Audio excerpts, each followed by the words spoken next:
ராஜாதி ராஜ ராஜ மார்த்தாண்ட ராஜ கம்பீர ராஜ புலகிரக ராஜ பராக்கிரம ராஜ வைராக்கிய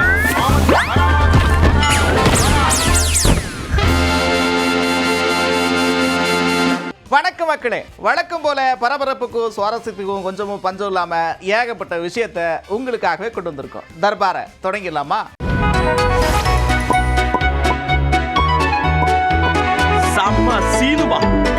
அதாவது பாருங்க, தேர்தல் நேரத்தில் தொலைக்காட்சியில் செய்தி பார்க்க ஆரம்பிச்சவங்க ஏகப்பட்ட பேர் இருப்பீங்க. அதுலேருந்து ஆரம்பிச்சு இப்போ வரைக்கும் அதை பார்த்துக்கிட்டே இருந்திருப்பீங்க. ஏன்னா அந்த அளவுக்கு பரபரப்பாக இருக்குது தமிழ்நாட்டு அரசியல். அதிமுக 3 சட்டமன்ற உறுப்பினர்கள் ராஜினாமா பண்ணாங்கல்ல, அதுக்கு அவங்க காரணத்தையும் சொல்லியிருக்கிறாங்க. என்ன சொன்னாங்க தெரியுமா? பாருங்க.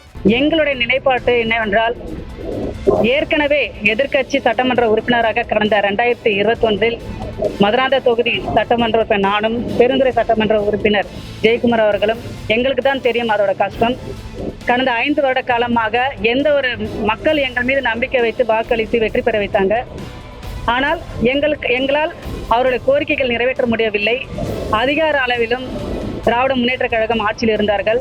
நாங்கள் சட்டமன்றத்தில் பல்வேறு கோரிக்கைகளை வைத்தும் ஒரு 10% வாக்குறுதி 10% கோரிக்கை கூட நிறைவேற்றவில்லை எங்களுடைய மதுராந்த தொகுதியில். அதே போன்றுதான் அவருக்கும். இந்த முறையும் நாங்கள் எதிர்க்கட்சியாக செயல்பட முடியாது. ஏனால் இந்த நடந்து முடிந்த சட்டமன்ற தேர்தல் 2026 நாங்கள் மக்களை சந்திக்கின்ற பொழுது, கடந்த முறையும் நீங்கள் சட்டமன்ற உறுப்பினராக தேர்ந்தெடுக்க போது எதையும் நீங்கள் செய்யவில்லை, இந்த முறையாவது வெற்றி பெற வைக்கிறோம். நீங்கள் எங்களுடைய கோரிக்கைகள் எல்லாம் நிறைவேற்ற வேண்டும் என்று எங்களிடத்தில் எங்கள் மீது நம்பிக்கை வைத்து என்னுடைய மதுராந்த தொகுதி மக்கள் என்னை வெற்றி பெற வைத்திருக்கின்றார்கள். அவர்களுடைய உணர்வுகளை புரிந்துதான் நாங்கள் இந்த நிலைப்பாட்டை எடுத்திருக்கின்றோம். இது எங்களுடைய தனிப்பட்ட நிலைப்பாடு தான். நாங்கள் சுயநலத்துக்காக எடுக்கவில்லை, சுயமரியாதைக்காகவும் எங்களுடைய தொகுதி மக்களுடைய நலனுக்காகவும் தான் இந்த முடிவை நாங்கள் எடுத்திருக்கின்றோம். அட என்னப்பா இவங்க இப்படி பண்ணிவிட்டாங்க அப்படின்னு எல்லாரும் யோசிச்சுக்கிட்டு இருக்க. பொழுது விடிஞ்சதுக்கு அப்புறம் மறுபடியும் பாருங்க, ஏப்பா நானும் அந்த பட்டியலில் இருக்கணும்ல, நானும் ராஜினாமா பண்ணுவேன் அப்படின்ற மாதிரி இசைக்கு சுப்பையா ராஜினாமா பண்ணியிருக்கிறார்.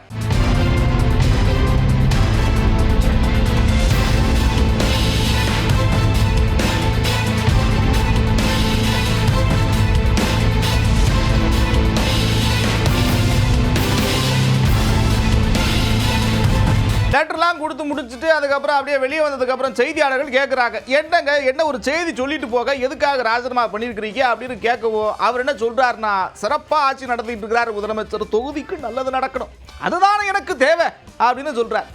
சொல்கிறேன், கண்டிப்பாக சொல்லுவேன். எனக்கு முக்கியமே என் தொகுதி மக்கள் தான். அவங்களுடைய நலனை கருதி தான் இந்த செயல்பாடு. எனக்குன்னு தனி விருப்பு வெறுப்பு எதுவுமே கிடையாது.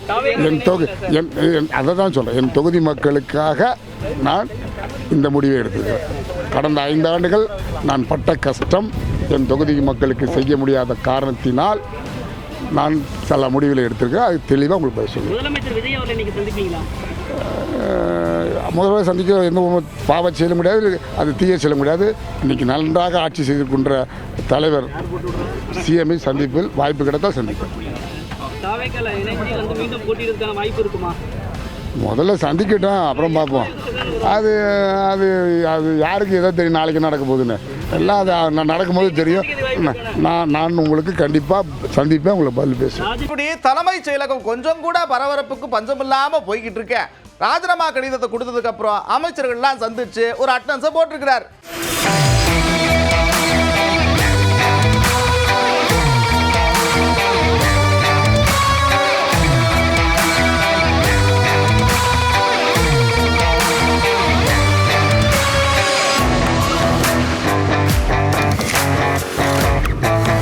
அதாவது பாருங்க, என்னங்க நீங்க இது தலைமை செயலகமா இல்ல தாவேக தலைமை கழகமா, என்ன இப்படி பண்ணிக்கிட்டு இருக்கீங்க அப்படின்னு எதிர்கட்சிகள்லாம் நேற்று விமர்சனத்தை வச்சாங்க. இப்போ இவர்கிட்ட செய்தியாளர்கள் கேட்குறப்ப அவர் என்ன சொல்றாரு தெரியுமா? பாருங்க.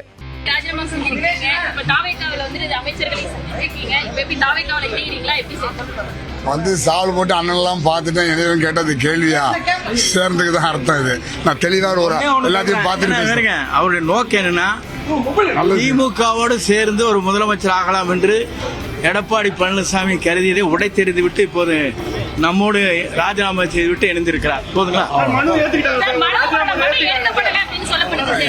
அதை தெளிவா நீங்க கேட்டு வந்து சொல்லுங்க.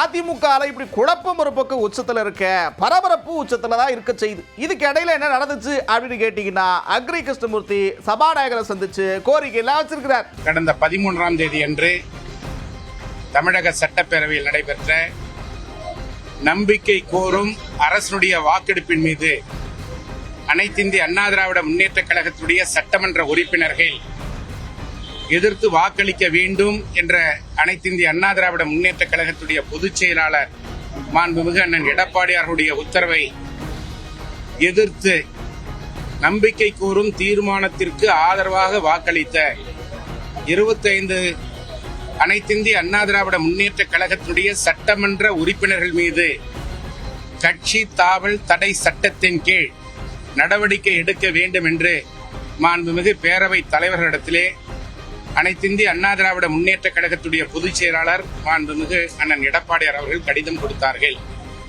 அந்த கடிதம் பேரவை தலைவருடைய பரிசீலனையில் உள்ளது, ஆய்வில் உள்ளது என்று பத்திரிகையாளர்கள் மத்தியிலே பேரவை தலைவர் அவர்கள் பேட்டியளித்தார்கள். இதற்கிடையில் தங்கள் மீது கட்சி தடை சட்டம் பாய்ந்து விடுமோ என்ற ஒரு அச்சத்தின் காரணமாக 3 சட்டப்பேரவை உறுப்பினர்கள் தங்களுடைய சட்டப்பேரவை உறுப்பினர் பதவியை ராஜினாமா செய்வதாக சட்டப்பேரவை தலைவரிடத்திலே கடிதம் தருகிறார்கள். ஏற்கனவே அவர்கள் மீது கட்சி தாவல் தடை சட்டத்தின் கீழ் நடவடிக்கை எடுக்க வேண்டும் என்று அனைத்திந்திய அண்ணா திராவிட முன்னேற்ற கழகத்தினுடைய கடிதத்தின் மீது ஆய்வில் இருக்கின்ற ஒரு நடவடிக்கை இருக்கின்ற பொழுது அவர்கள் பதவியை ராஜினாமா செய்கின்ற பொழுது மாண்புமிகு பேரவை தலைவர் அவர்கள் அது ஏற்றுக்கொண்டது விதிகளுக்கு முரணானது, சட்டத்திற்கு முரணானது, இதை ஏற்றுக்கொள்ளக்கூடாது என்று நாங்கள் இன்றைக்கு அனைத்திந்திய அண்ணா திராவிட முன்னேற்ற கழகத்தின் சார்பிலே எங்களுடைய கோரிக்கையை மனுவாக தந்திருக்கிறோம். அடுத்து செய்தியாளரை சந்திக்கிறப்ப என்ன சொல்றாரு அப்படின்னா, இந்த பின்வாசல் வழியா இப்படி பெரும்பான்மையை நிரூபிக்கிறதுக்காக இப்படி ஏகப்பட்ட விஷயம்லாம் செய்யறது சரிபட்டு வராது, இதெல்லாம் நல்ல ஆட்சிக்கு அழகா அப்படின்னு கேள்வி எழுப்புறாரு. எங்களுடைய கோரிக்கையை மாண்புமிகு பேரவை தலைவரிடத்திலே கொடுத்திருக்கிறோம். இதுபோன்று சட்டப்பேரவை உறுப்பினர்கள் ராஜினாமா செய்வதை இந்த அரசு ஊக்குவித்தால் குதிரை பேரம் அளவுக்கு அதிகமாக நடைபெறும். இந்த அரசு குதிரை பேரத்தை குதிரை வேகத்தில் நடத்தி கொண்டிருக்கிறது என்றுதான் பொதுமக்கள் சொல்லுகிறார்கள், நடுநிலையாளர்கள் சொல்லுகிறார்கள், பத்திரிகையாளர்கள் சொல்லுகிறார்கள், எங்களுடைய பொதுச் செயலாளர் மாண்புமிகு அண்ணன் எடப்பாடியார் அவர்கள் சொல்லுகிறார்கள். இந்த குதிரை பேரத்தை தடுத்து நிறுத்துவதற்கு இந்த அரசு முன்வர வேண்டும். தூய்மையான ஆட்சியை தருவோம் என்று சொன்ன முதலமைச்சர் இன்றைக்கு முறை தவறி பின்வாசல் வழியாக தன்னுடைய ஆட்சியை நிலைநிறுத்திக் கொள்ள வேண்டும் என்பதற்காக இந்த அரசு குதிரை பேரத்தை குதிரை வேகத்தில் நடத்தி கொண்டிருக்கிறது என்பதுதான் எங்களுடைய குற்றச்சாட்டு. அடுத்து அமைச்சர் செங்கோட்டையனை பார்த்து கேள்வி கேட்கிறாங்க. என்ன கேட்கிறாங்கன்னா, இப்படி தொடர்ந்து அங்கிருந்து வந்துகிட்டே இருக்கிறாங்க, ராஜினாமா பண்ணிக்கிட்டே இருக்கிறாங்க, என்ன நடக்குது, நீங்க தான் இப்படி இடுக்குறீங்க அப்படின்லாம் சொல்றாங்களே, நீங்க என்ன சொல்ல வரீங்க அப்படின்னு கேட்டோம். அவர் என்ன தெரியுமா சொன்னார் பாருங்க. மாண்பு எடப்பாடியார் அவருடைய மனநிலை கொள்கை அடிப்படை இல்லாமல் புரட்சித் தலைவர் அம்மாவுடைய இயக்கத்திலே வளர்ந்து அம்மாவுக்கும் தலைவருக்கும் விசுவாசம் உள்ள தொண்டர் என்று பேசிக் கொண்டிருப்பவர் திமுக ஆதரித்தால் நான் முதலமைச்சர் ஆவேன் என்று சொல்வது என்பது ஏற்றுக்கொள்ள முடியாது என்ற முறையிலே தான் அனைவருமே ராஜினாமா செய்துவிட்டு இன்று தமிழக வெற்றிக் கழகத்தில் நல்லாட்சி தமிழகத்தில் தந்து கொண்டிருக்கிற மக்களால் நேசிக்கக்கூடிய மக்கள் எல்லோரும் ஏற்றுக்கொள்கிற ஒரு தலைமையில் தலைவருக்கு பின்னாலே இன்றைக்கு இணைந்திருக்கிறார். அதெல்லாம் சரிண்ணே, நீங்க எதுவும் பண்ணலன்னு சொல்றீங்க, சரிதான்.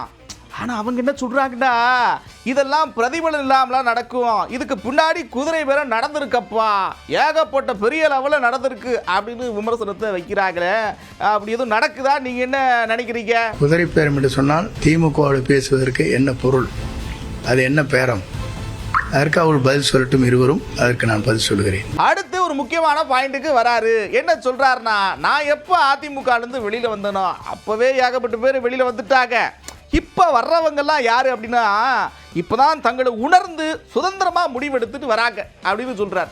அடிப்படுது எப்படி பாக்குறீங்க? வயிற்று வலிக்காரனுக்கு கட்டில் திரி போட்டெல்லாம் படுத்தெல்லாம் வயிற்று வலி தீராது, மருத்துவம் அளிக்க வேண்டும். அது வயிற்று வலிக்காரர் அவர் ஏதாவது குற்றச்சாட்டு சொல்லிகிட்டே இருக்கணும், எம்பேரில் இருக்காரு. அவர் எப்போ பார்த்தாலும் எம்பேரில் தான் குற்றச்சாட்டு சொல்லிட்டு இருக்காரு, அதாவது வேறு 6 பேர். நான் யாராச்சும் கூப்பிட்டு வந்து சேர்த்திருக்கேனா?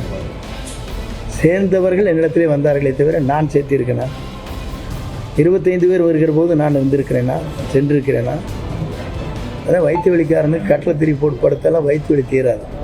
அவர் எம்பேர் ஒரே வேகத்தில் இருக்கிறார். நான் வெளியே வந்ததற்கு பிறகு அது சரிந்து போயிருப்பதை அவரால் காண முடிகிறது. ஆகவே அந்த வேதனை. இப்படி டக்கு டக்குன்னு ராஜினாமா கடிதத்தை கொடுக்க பட்டுன்னு சபாநாயகர் ரைட்டுன்னு டிக் அடிச்சுக்கிட்டே இருக்க இன்பதுரை செய்தியாளரை சந்திக்கிறார். என்ன சொல்றாருன்னா, நீங்க எப்படி ராஜினாமா கடிதத்தை ஏத்துக்கலாம்? அவங்க மேல ஏற்கனவே கட்சி தாவல் தடை சட்டம் இருக்கிறப்ப நீங்க அப்படி செய்யலாமா? என்னதான் நீங்க செஞ்சாலும் சட்டம்னு ஒண்ணு இருக்கு அப்படின்னு சொல்றாரு.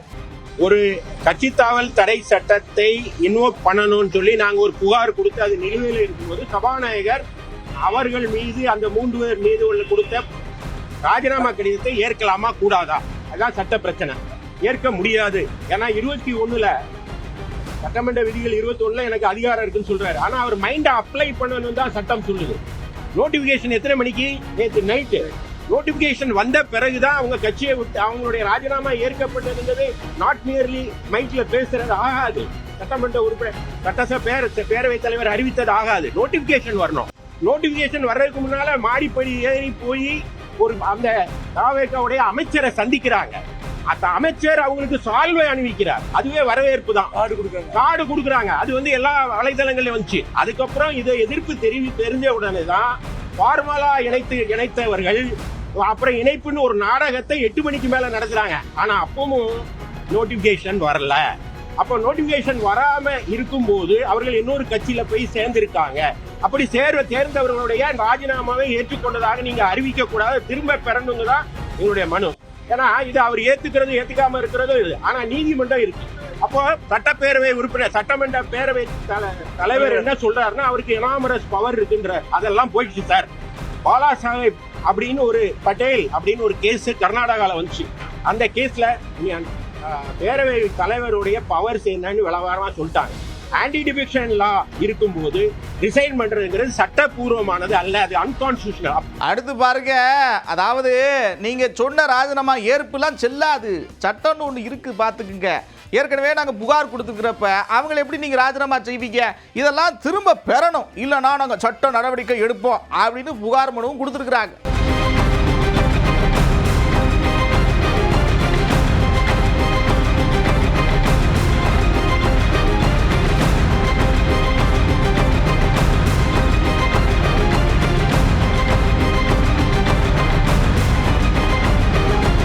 ஆளாளுக்கு ஒரு விஷயத்தை பேசிக்கிட்டு இருக்கிறாங்க. நேரடியாக சபாநாயகரை பார்த்து கேட்டுவிடுவா அப்படின்னு அவரை பார்த்து கேட்டோம். என்ன கேட்டோம் அப்படின்னா, இங்கே பாருங்க சபாநாயகரா நீங்கள் எடுத்த முடிவு செல்லாதுன்னு ஒரு பக்கம் சொல்கிறாங்க, இன்னொரு பக்கம் தகுதி நீக்கம் கொரோனா அந்த விஷயங்கள்லாம் இருக்குது, அதை எப்போ முடிவெடுப்பீங்கன்னு கேட்குறாங்க. உண்மையிலே என்னதான் நடக்குது நீங்கள் சொல்லுங்களேன்.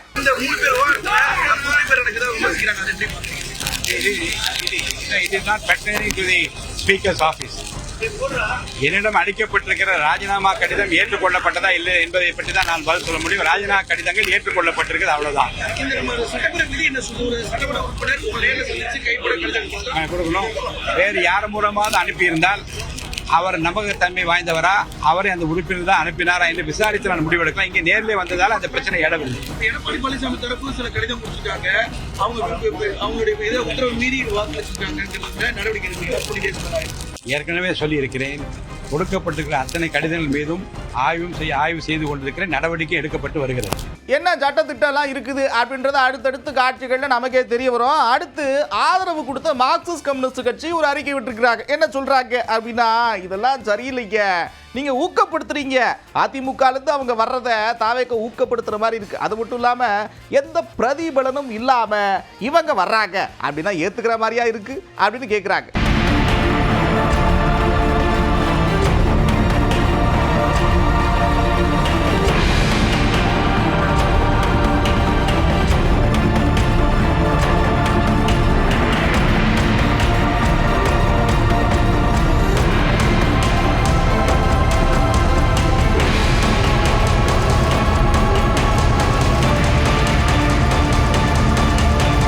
அடுத்து அமைச்சரவையில் பங்கேற்றிருக்கக்கூடிய விசிக தரப்புல திருமாவளவன் என்ன சொல்றாரு அப்படின்னா, எங்க தப்பா போயிரும், நாங்க தான் ஆதரவு கொடுத்துட்டோம்ல, 5 வருஷம் நிலையான ஆட்சி நீங்க கண்டிப்பா செஞ்சிருவீங்கன்னு சொல்லியிருக்கிறோம்ல, அப்புறமா இப்படிலாம் செஞ்சுக்கிட்டு இருந்தீங்கன்னா என்னென்னமோ பேசுவாங்க, அதுக்கெல்லாம் நம்ம இடம் கொடுக்கலாமா அப்படின்னு கேட்கிறாரு. இது ஆரோக்கியமான ஒரு அரசியலாக விடுதலை சிறுத்தைகள் கட்சி உணரவில்லை, கருதவில்லை. தாவேகா தலைவருக்கு, முன்னணி பொறுப்பாளர்களுக்கு விடுதலை சிறுத்தைகள் கட்சி விடுக்கிற வேண்டுகோள், எந்த சூழலிலும் உங்கள் ஆட்சி கவிழ்வதற்கு நாங்கள் இடம் கொடுக்க மாட்டோம். அந்த நம்பிக்கையோடு நீங்கள் ஆட்சியை திறம்பட செய்ய வேண்டும்.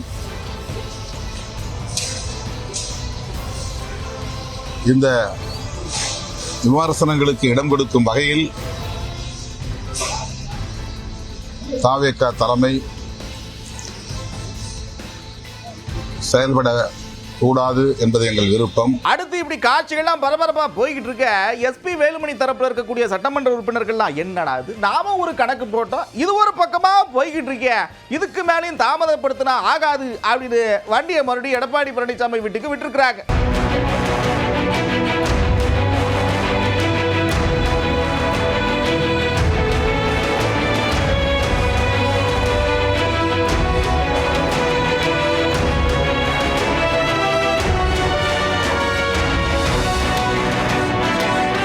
ஒரு பக்கம் ஆதரவுன்னு சொன்ன எம்எல்ஏக்கள்லாம் மறுபடியும் எடப்பாடி பழனிசாமியை நோக்கி போய்கிட்டு இருக்க, இந்த பக்கம் சிவி சண்முகம் உள்ளிட்டவங்க என்ன செய்யறது அப்படின்னு தெரியாம இங்கிட்டு அங்கிட்டும் நடந்துகிட்டு ஒரே ஆலோசனை நடத்திக்கிட்டு இருக்கிறாங்க.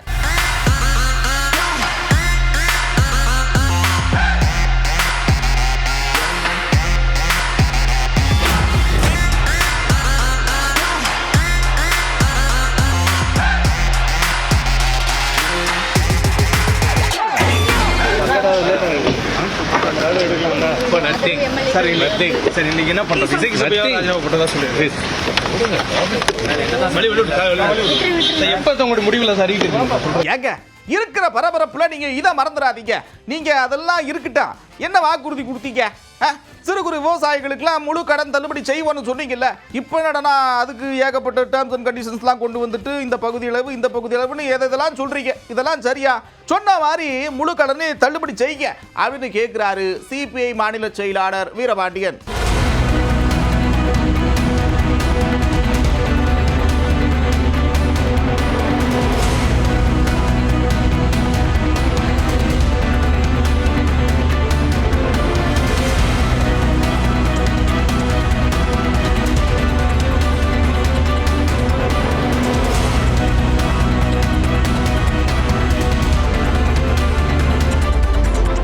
அடுத்து ஒரு விஷயத்தை சொல்றாரு மார்க்சிஸ்ட் கம்யூனிஸ்ட் கட்சியினுடைய மாநில செயலாளர் சண்முகம். என்ன சொல்றாருன்னா, இங்க பாருங்க, நீங்க எவ்வளவு நல்லவர் தெரியுமா, நீங்க தொகுதிக்கு அவ்வளவு விஷயம் செஞ்சிருக்கிறீங்க, நிச்சயமா நீங்க ஜெயிச்சிருவீங்க அப்படின்னு யாராச்சும் உங்களை பார்த்து சொன்னா நம்பிராதீங்க அப்படின்னு சொல்றாரு. எதுக்குப்பா சம்பந்தம் இல்லாம இதை சொல்றாரு அப்படின்னா, குளத்தூருக்கு ஏகப்பட்ட விஷயம் செஞ்சாரு, ஆனா என்ன நடந்துச்சு பாத்தீங்கல்ல அப்படின்னு சொல்றாரு. தொகுதிக்கு நல்லது பண்ணா ஜெயிச்சிருவான் அப்படின்னு சொன்னா நம்ம யாரும் நம்பாதீங்க. குளத்தூருக்கு விட அதிகமாக தொகுதிக்கு செஞ்ச வேற ஒரு எம்எல்ஏவை நீங்க தமிழ்நாட்டில் பார்க்கவே முடியாது. அவ்வளோ செஞ்சிருக்காரு. நீங்க குளத்தூர் வேண்டாம், தனியா ஒரு சுற்றுலா போற மாதிரி, சென்னைக்கு போற மாதிரி, சென்னையில பீச்சுக்கு போற மாதிரி, எம்ஜிஆர் சமாதியை பார்க்குற மாதிரி குளத்தூர் தொகுதிக்கு போயிட்டு வாங்க. அதை பார்த்தாவே தெரியும் எந்த அளவுக்கு நம்முடைய முன்னாள் முதல்வர் அவர்கள் ஒரு தன்னுடைய சொந்த தொகுதி என்கிற முறையில் பார்த்து ஒவ்வொன்றையும் செய்திருக்கிறார் என்பதை நீங்கள் போய் பார்த்தால் தெரிந்து கொள்ள முடியும். ஆகவே அவரை விட அதிகமாக தொகுதிக்கு செஞ்சிடலாம் எந்த எம்எல்ஏவும் நம்பாதீங்க. மக்கள் நினைத்தால் எவ்வளவு செஞ்சாலும் தூக்கி வீசிடுவாங்கன்றதுக்கு குளத்தூர் உதாரணம். அதனால அவரே தோற்றுவிட்ட நிலையில் ஒரு ஆறுதல் சொல்ல வேண்டும் என்கிற முறையில் தான் வருத்தம், எங்களுக்கெல்லாம் வருத்தம். அவரை போன்றவர்கள் சட்டமன்றத்தில் இருக்க வேண்டும். ஏற்கனவே ஆண்டவர்கள் இருப்பதன் மூலமாகத்தான் இப்போது ஆளுநர்களை நெறிப்படுத்துவதற்கும் மக்களுக்கான மேலும் முன்னேற்றகரமான திட்டங்களை வைக்க செய்வதற்கும் அது உதவிகரமாக இருந்திருக்கும். திரு மு.க. ஸ்டாலின் அவர்கள் தோற்றது உண்மையிலே பெரிய வருத்தத்துக்குரிய ஒரு விஷயம். அந்த முறையில் தான் மறுநாள் நாங்கள் சந்திப்பதற்கு சென்றோம். அப்போது அவர் இப்படித்தான் தெரிவித்தார். ஆனால் முதலமைச்சர் தெரிவித்ததற்கும் இப்போது திமுக தரப்பில் இருந்து நடக்கக்கூடிய வெளிப்படுத்தக்கூடிய கருத்துக்களுக்கும் சம்பந்தமே இல்லாமல் இருக்கிறது. ஒவ்வொன்றையும் பொய் சொல்லிக் கொண்டே இருக்கிறார். ஒவ்வொன்றையும் குற்றம் கண்டுபிடிக்கக்கூடிய காரியத்திலே அதனுடைய தலைவர்கள், தொண்டர்கள் அல்லது சமூக வலைதளத்தை பயன்படுத்தி போன்ற விஷயங்கள் என்பது நடைபெற்றுக் கொண்டிருக்கிறது. ஒரு பக்கம் அதிமுக தாவேகா ராஜினாமான்னு பரபரப்பா போய்கிட்டு இருக்க, இன்னொரு பக்கம் எம்பி மாணிக்கம் தாகூர் இல்லைங்க அவங்க 2 பேரும் சேர்ந்து ஆட்சி அமைக்க முயற்சி பண்ணாங்க, பாஜக தான் எல்லாம் செஞ்சு கொடுத்துச்சு, என்ன நீங்க அப்படின்லாம் சொல்லிக்கிட்டே இருந்தார். அதுக்கு தமிழிசை சவுந்தரராஜன் என்ன சொல்றாங்க தெரியுமா? பாருங்க. என் மாணிக் தாக்கூருக்கு எனது வன்மையான கண்டனத்தை நான் தெரிவித்துக் கொள்கிறேன். உங்களுக்கு பதவி ஆசை, அதனால உடனே நீங்க ஓடி போய் ஒட்டிக்கிட்டீங்க பதவியில என்பதை நீங்கள் ஒப்புக்கொள்ளுங்கள். பின்வாசல் வழியாக நீங்க காங்கிரஸ் தனியா நின்று நீங்க அமைச்சர் ஆவதற்கு இந்த உலகம் இருக்கிற வரைக்கும் வாய்ப்பே கிடையாது. நீங்க திமுக தோல்ல ஏறி மற்ற கட்சியோட தோல்ல ஏறி நீங்க வெற்றி பெற்று விட்டு இன்னைக்கு அதிமுகவும் திமுகவும் இணைஞ்சு பதவிக்கு வர பாஜக முயற்சி செய்தது என்று சொல்வதை நான் வன்மையாக கண்டிக்கிறேன். உங்களுக்கு ஆசைனா போயிட்டு போங்க. நான் எதை இன்னும் தீவிரமாக கண்டிக்கிறேன் என்றால், இன்று இந்த ஆட்சியை பற்றி பேசும் மாணிக் தாக்கூரின் தலைவர் ராகுல் காந்தி அவர்கள் சிறுபான்மை கூட்டத்துல, கட்சியின் கூட்டத்துல பேசும்போது என்ன சொல்லி இருக்கிறார் என்றால், பாஜக அரசு 1 வருஷத்துல கவிழும் என்று. நீங்க கனவு காண வேண்டாம்.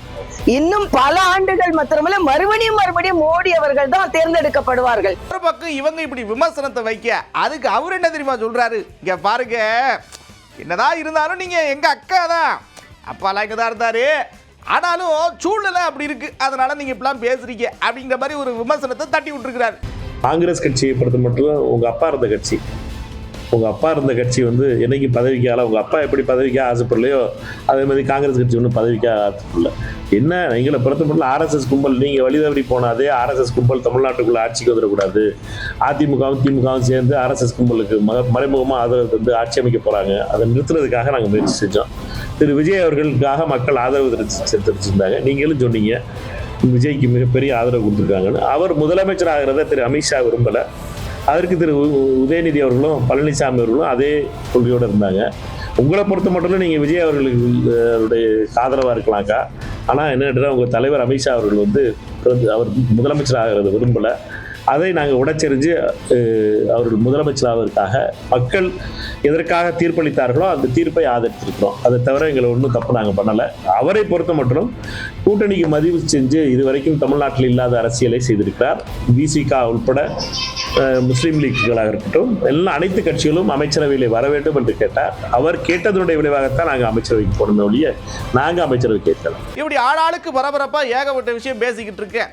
இயக்குனர் சமுத்திரகனி அவர் என்ன சொல்றாருன்னா, எல்லாமே சரிதாங்க, ஒரு சுனாமி அழி அடைச்சிச்சு, ஒரு பொறுப்பேற்றுக்கிட்டாரு, நல்ல முதலமைச்சர், இருந்தாலும் அந்த முன்வரிசையில் 3 பேர் உட்கார்ற அந்த இடம் இல்லாதது எனக்கு ஒரே வருத்தமா இருக்கப்பா அப்படின்னு வருத்தத்தை வெளிப்படுத்தி இருக்கிறார். ஏன்னா எல்லாருக்கும் நடந்த இந்த அதிர்ச்சி இருக்குல்ல, அதுல இருந்து யாரும் இன்னும் வெளியே வரல.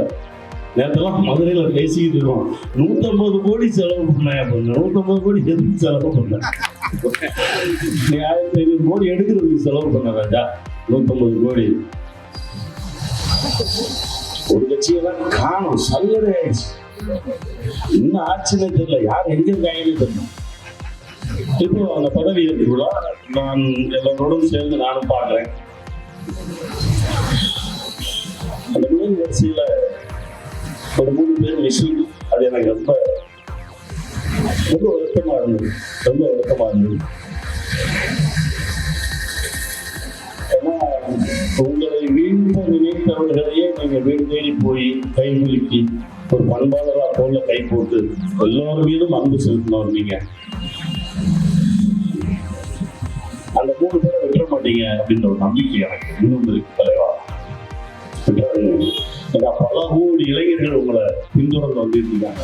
அவர்கள் எல்லோருக்கும் குடும்பத்தின் மீதும் குடும்ப வாழ்வின் மீதும் பெற்ற குழந்தைகள் மீதும் ஒரு மிகப்பெரிய பிடிப்பு வர வேண்டும். அதை நீங்கள் உருவாக்க பாத்தீங்கல்ல, 717 கடை மூடிட்டோம்ல அப்படின்னு சும்மா ஃபயர் விட்டுட்டு இருக்கிறீங்க. இது என்ன இன்னைக்கு நேற்று நடக்கிற விஷயமா? ஒவ்வொரு முறையும் ஆட்சி மாற்றம் நடக்கிறப்ப சாம்பிரதாயமா இந்த மாதிரிலாம் பண்ணிக்கிட்டு தான் இருக்கிறாங்க. என்னமோ நீங்க தான் இதெல்லாம் செஞ்சு விட்ட மாதிரியும் பேசிக்கிட்டு இருக்கிறீங்க அப்படின்னு கேட்கிறாரு சரத்குமார். புரட்சி தலைவர் அம்மா அவர்கள் இருக்கும்போது அவங்க வந்த உடனே 500 கடைகள் மூடினாங்க. அதுக்கப்புறம் எடப்பாடி பழனிசாமி அவர்கள் 500 கடையை மூடினாங்க. அதுக்கப்புறம் நேஷனல் ஹைவேஸ் இடத்துல நெடுஞ்சாலையில் இருக்கிற 3000 கடைகளை மே மாதம் மூடுறேன்னு சொல்லி அதுக்கப்புறம் ஒரு ஜூனுக்குள்ள அதை மூடினாங்க. அதுக்கப்புறம் ஸ்டாலின் அவர்கள் ஆட்சியில் ஒரு 500 கடை மூடினாங்க. இதெல்லாம் இவர் வந்தவொடனே 500 கடை மூட்டதுக்கு தான் முதல் தடவை யாரோ பண்ணுற மாதிரி ஒரு கருத்தை பரப்புறாங்க. அது உண்மைக்கு புறமான செய்தி. எல்லாரும் வந்த பிறகு பண்ணியிருக்காங்க. ஆனால் இவங்க வந்து முழுமையாக அதை பண்ணிடலாம், டாஸ்மாக் கடைகள்லாம் மூடலாம் அப்படின்னு சொல்லி அதை முடிவு எடுத்து கம்ப்ளீட்டாக தமிழகத்தில் வந்து இனிமேல் டாஸ்மாக் கடைகள் இருக்காதுன்னு சொன்னால் அது சிறந்த முடிவாக நான் நினைக்கிறேன். என்ன நீங்க இப்படிலாம் செஞ்சுக்கிட்டு இருக்கிறீங்க? 15 நாள் தான் ஆகுது, அதுக்குள்ள இவ்வளவு விமர்சனம் பண்ணிட்டு இருக்கிறீங்க. 6 மாசம் எல்லாம் பார்ப்போம் அப்படின்லாம் சொன்னீங்க. இப்போ தொடர்ந்து விமர்சனம் வச்சுக்கிட்டே இருக்கிறீங்க. இதெல்லாம் நல்லாவா இருக்கு அப்படின்னு கேட்கிறாரு அமைச்சர் வன்னியரசு. இல்லை, நாங்கள் கடந்த முறையும் அதுதான் சொன்னோம். இப்போ 10 நாள் கூட ஆகலை இன்னும் வந்து இந்த ஆட்சிக்கு வந்து உடனே வந்து இந்த மாதிரியான குற்றச்சாட்டுகள்ங்கிறது வந்து ஒரு உள்நோக்கத்தோடு சொல்லப்படுவதாக நான் பார்க்குறேன். நான் 10 நாள் கூட ஆகலை ஆட்சி, அவர் வந்து முதலமைச்சராகி இன்னும் 10 நாள் கூட ஆகலை. அப்போ 10 நாளுக்குள்ளே வந்து இந்த மாதிரியான குற்றச்சாட்டை சொல்வதற்கான நோக்கம் என்ன என்பது எல்லோருக்குமே தெரிந்தது. இன்னும் இந்த அரசு வந்து முழுமையாக இந்த சட்டம் ஒழுங்கை வந்து கைப்பற்றி அல்லது சட்டம் ஒழுங்கை வந்து நிலைநிறுத்துவதற்கு இந்த அரசுக்கான கால அவகாசம் இருக்கிறது. இப்பொழுதுதான் அதிகாரிகளை இன்றைக்கு தான் ஏடிஜிபி அவர்கள் வந்து இன்றைக்கு தான் வந்து பதவி ஏற்றிருக்கிறார். நிறைய அதிகாரிகள் இன்றைக்கு தான் பதவி ஏற்றிருக்கிறாங்க. எல்லாருமே வந்து ஒரு ஹானஸ்டான ஆஃபீஸர்ஸ் தான் இன்றைக்கி வந்து எல்லாம் பதவி ஏற்றிருக்கிறாரு. ஆக இனி வந்து இவர்கள் வந்து எப்படி செயல்படுறார்கள் என்பதை பொறுத்து தான் எங்களுடைய விமர்சனம் வரும்.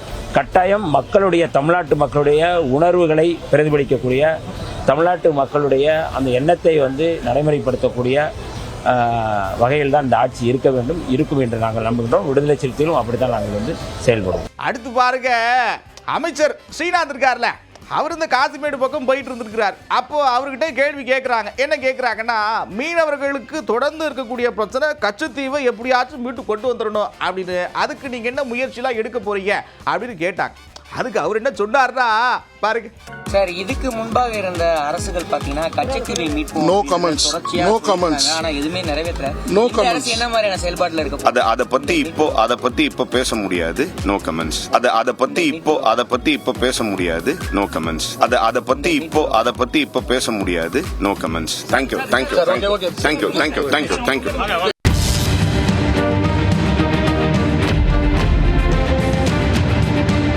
அடுத்து என்னன்னா, மக்கள்கிட்ட ஒரு கேள்வி கேட்டிருக்கோம். இப்போ நடக்கக்கூடிய விஷயங்கள்லாம் வச்சு கேட்டிருக்கோம். என்னப்பா அப்படி கேட்டுவிட்டீங்க அப்படின்னா, தேர்தலில் நிற்கிறாங்க, ஜெயிக்கிறாங்க, ராஜினாமா பண்ணிடுறாங்க, இடைத்தேர்தலாம் வருது, இதை நீங்கள் எப்படி பார்க்குறீங்க அப்படின்னு கேட்டோம். மக்கள் பல விதமான கருத்துக்களை சொல்லியிருக்கிறாங்க. பாப்போமா. எலெக்ஷன் போர்ட் ஆஃப் கண்டக்ட் போடுவாங்க.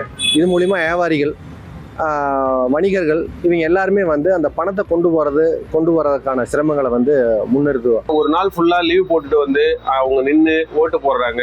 அதுக்கு எவ்வளவு பொருள் செலவு, தனி மனித பொருள் செலவுன்னு இருக்கு. அது இல்லாம அரசாங்கம் ஒவ்வொருத்தருக்கும் ஓட்டு போடுறதுக்கு பாதுகாப்பு செலவுன்னு நிறைய செலவினங்கள் ஏற்படுது. இது வாக்களிப்பதில் மிகப்பெரிய குழப்பத்தை திரும்ப ஏற்படுத்தும். தேர்தலுக்கு உடனே நடக்கிறதுனால இது வந்து பொதுமக்களுக்கு தான் அநேக பாதிப்பு. விகிதாச்சார தேர்தல், கட்சிக்கு வாக்களிக்கக்கூடிய ஒரு விகிதாச்சார தேர்தல் தான் சரியான முறையாக இருக்கும் அப்படின்னு சொல்கிறாங்க. இப்போது வாக்களிப்பது தெளிவாக வாக்களிப்பார்கள் என்றுதான் நம்புகிறேன். அதில் மக்களுக்கு ஒன்றும் சிரமம் இருப்பதாக தெரியவில்லை. மாற்றம் வேணும்னு சொல்லி தானே மக்கள் தீர்ப்பளிச்சிருக்கிறாங்க. இதே தீர்ப்பை தான் அளிப்பாங்கன்னு நம்பிக்கையோட செயல்படுவோம். இருந்தாலும் வாக்களித்த மக்கள்கிட்ட ஒரு கருத்து கேட்டிருக்கணும். இது சட்டப்படி அது சரியாக இருந்தாலும் தார்மீகப்படி இது வந்து தவறுங்கிறது என்னுடைய கருத்து. நல்லது செய்வாங்க அப்படின்னு நினச்சி ஒருத்தரை நம்பி ஓட்டு போடும்போது அவங்க ஓட்டை வாங்கிட்டு எம்எல்ஏவை ஆகிட்டு அவங்க ராஜினாமா பண்ணும்போது இது மக்களுக்கு செய்கிற துரோகம். மக்கள் பிரச்சனையை தீர்க்க போகிறேன்னு சொல்லிட்டு கட்சி மாறி போகிறேன்றதை இன்னும் மக்கள் நம்பத்தான் வேணுமா? அந்த வேட்பாளர் இந்த தேர்தலில் நிற்காத அளவுக்கு இது பண்ணணும். ஏன்னா நான் எங்கே படம் தானே இல்லையா?